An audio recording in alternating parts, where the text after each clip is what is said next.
আসসালামু আলাইকুম। SN world থেকে সবাইকে অনেক অনেক শুভেচ্ছা এবং অভিনন্দন। আশা করি সবাই অনেক ভালো আছেন এবং সুস্থ আছেন। আজকে আমি আপনার জন্য যে রেসিপিটি নিয়ে এসেছি তা হলো নুডলস। চিংড়ি দিয়ে কীভাবে সহজে বাসায় নুডলসটি তৈরি করবেন তাই আজকে আপনাদেরকে দেখাবো। তো লেটস স্টার্ট। তো আমার যে উপকরণগুলো লাগছে তার মধ্যে অবশ্যই নুডলস তো লাগবেই। আমি নুডলসগুলোকে 1 চামচ লবণ আর অল্প একটু তেল দিয়ে 80% সিদ্ধ করে নিয়েছি। আমি 100% সিদ্ধ করিনি। আর আমার চিংড়ি লাগবে, মিডিয়াম সাইজের চিংড়ি নিয়েছি, পেঁয়াজ কুচি নিয়েছি, আর নিয়েছি রসুন কুচি, আদা কুচি, মরিচ ফালি করে কেটেছি, লেবু, আর সবজির মধ্যে নিয়েছি আমি ঝুঁকিনিকে ঠিক এইভাবে স্লাইস করে কেটে নিয়েছি, ক্যাপসিকাম নিয়েছি, বাঁধাকপি নিয়েছি, বাঁধাকপিকে আমি জুলিয়ান কাট দিয়েছি, লবণ আর হোয়াইট পেপার নিয়েছি। আমি এখানে ফিশ সস ইউজ করব, প্লাস এখানে সয়া সস ইউজ করব। আর এই সবটুকু করার জন্য অবশ্যই তেল তো লাগবেই। তো আমি প্রথমে আমি একটি ফ্রাই প্যান বসালাম। ফ্রাই প্যানে আমি পর্যাপ্ত পরিমাণ তেল দিয়ে দিলাম।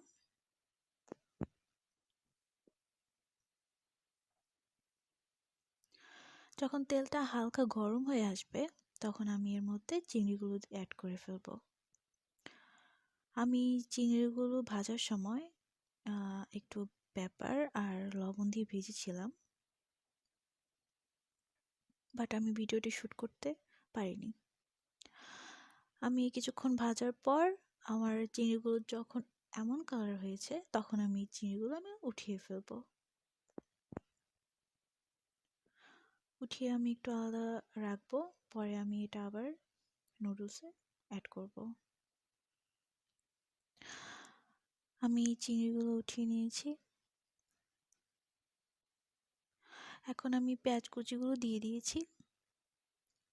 আমি পেঁয়াজগুলোকে হালকা একটু ব্রাউন কালার করব। আমার পেঁয়াজগুলো হালকা একটু ব্রাউন কালার হয়ে এসেছে। এখন আমি এখানে অ্যাড করব রসুন কুচি, আদা কুচি।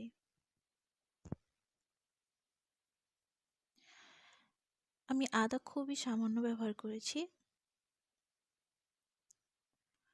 এখন আমি সবগুলোকে আরেকটু ভেজে নিব। আমি কিছুক্ষণ ভাজার পর আমার কালারটা ঠিক এমন হয়েছে।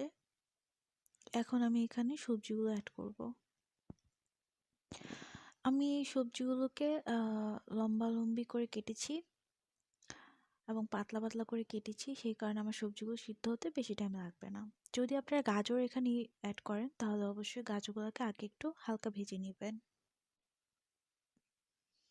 আমি কিছুক্ষণ ভাজার পর আমার সবজিগুলো প্রায় সিদ্ধ হয়ে এসেছে, তবে নুডলসে সবজিগুলো বেশি সিদ্ধ হলে ভালো লাগে না।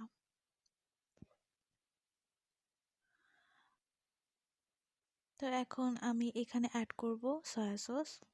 আমি 3 চা চামচ সয়া সস এখানে দিয়ে দেব।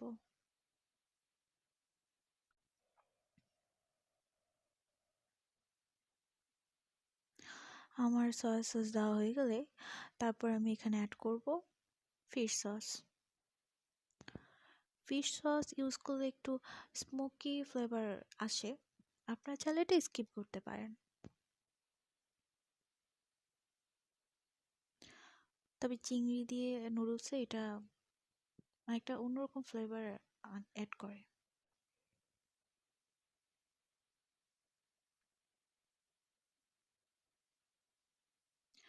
এখন আমি কাঁচামরিচগুলো দিয়ে দিলাম, তবে কাঁচামরিচগুলোকে আমি একদম ফালি করে তারপর আবার মাঝখান দিয়ে আরেকটা ফালি করেছি। আর আমি সামান্য লবণ দিয়েছি কারণ আমার সয়া সস এবং ফিশ সসে লবণ আছে, তো লবণটা দিতে একটু সাবধানতা অবলম্বন করবেন। তারপর আমি চিংড়ি দিয়ে দিলাম। এখন চিংড়ি দিয়ে আবার সবগুলোকে ভালোভাবে মিক্স করে নিব।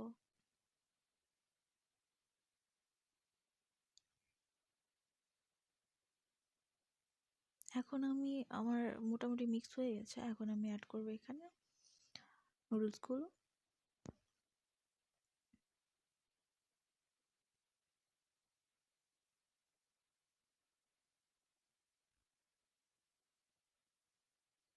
এখন আমি নুডলসগুলোর সাথে ভালোভাবে মিক্স করে নিব। আমি ঠিক ২ মিনিট কুক করার পর আমার ঠিক এমন কালার এসেছে। আমি এখন এখানে অ্যাড করব হোয়াইট পেপারটা। আমি সামান্য হোয়াইট পেপার আমি এখানে দিয়ে দিলাম।